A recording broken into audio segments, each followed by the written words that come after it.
बाणगंगा क्षेत्र के वृंदावन कॉलोनी में श्री गणेश बुजुर्ग आश्रम एवं महिला उत्कर्ष संस्थान का संचालन किया जा रहा है। यहाँ पर बुजुर्गों एवं शारीरिक मानसिक दिव्यांग महिलाओं को भी अलग अलग आश्रमों के माध्यम से रखा जाता है तथा उनकी सेवा की जाती है। इस आश्रम के बुजुर्ग एवं मातृशक्ति अभी पिछले काफी समय से परेशान हो रहे हैं। इसका कारण बताया जा रहा है कि यहाँ पर एक गोडाउन संचालक द्वारा दिन भर भारी वाहनों के प्रवेश से बुजुर्ग एवं मातृशक्ति का जीवन हर समय खतरे में बना रहता है। गोडाउन संचालक द्वारा गोदाम के बाहर ही गंदगी के काफी बड़े ढेर लगा दिए गए हैं, जिससे पूरे क्षेत्र में हमेशा मच्छर, गंदगी एवं बदबू के कारण लोगों का उठना बैठना तक दुभर हो गया है। दिन भर वाहनों के प्रवेश के कारण आश्रम के बाहर के मुख्य द्वार को भी खोल कर रखना पड़ता है, जिसके कारण कई बुजुर्ग भी यहाँ से लापता हो गए हैं, जिनकी शिकायत आश्रम की अधीक्षक डॉक्टर नेहा शर्मा द्वारा थाने पर की जा चुकी है। साथ ही संबंधित अधिकारियों एवं सामाजिक न्याय विभाग को भी शिकायत की गई है। गोदाम संचालक द्वारा महीने में मात्र 2 बार भारी वाहनों के प्रवेश की बात कहकर गोदाम किराए से लिया गया था,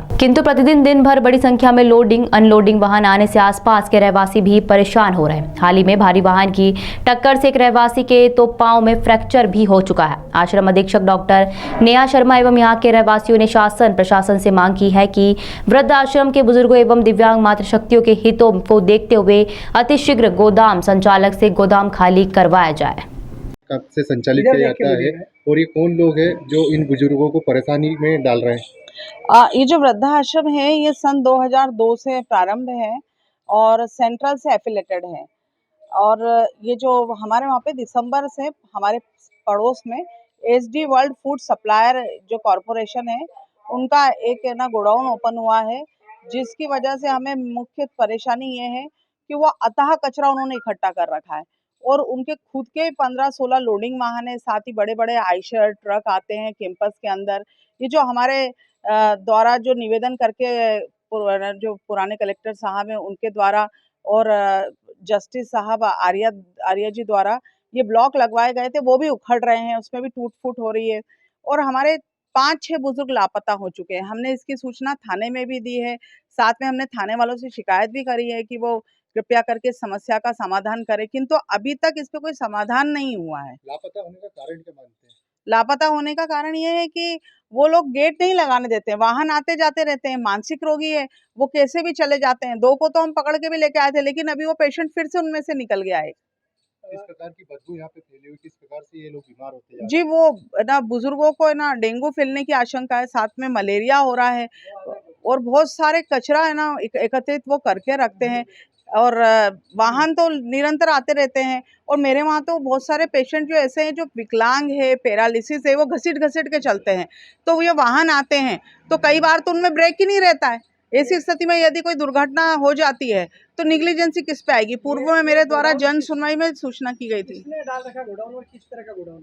ये नारायण भैया द्वारा लगाया गया है, नारायण दुबे नाम है उनका। आश्रम तो ठीक है, रहवासियों की क्या डिमांड है? जी, रहवासियों का उनका ये कहना है कि वाहन ना निकले, क्योंकि उनके भी बच्चे हैं, छोटे-छोटे बच्चे हैं, तो वो चाहते हैं कि जो वाहन है वो आना-जाना ना हो सके।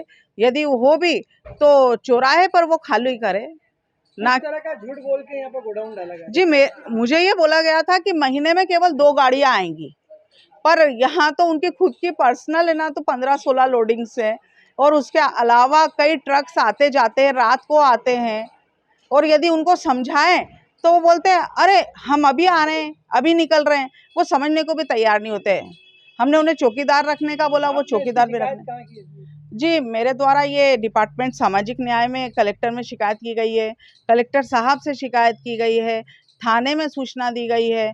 अब हम कोर्ट में केस लगाने का भी सोच रहे हैं और मोहल्ले वाले द्वारा भी थाने में शिकायत की गई है, कमिश्नर ऑफिस शिकायत की गई है, सीएसपी कार्यालय शिकायत की गई है। आपका नाम बताइए। डॉक्टर नेहा शर्मा, अधीक्षक श्री गणेश बुजुर्ग आश्रम महिला उत्कर्ष संस्थान।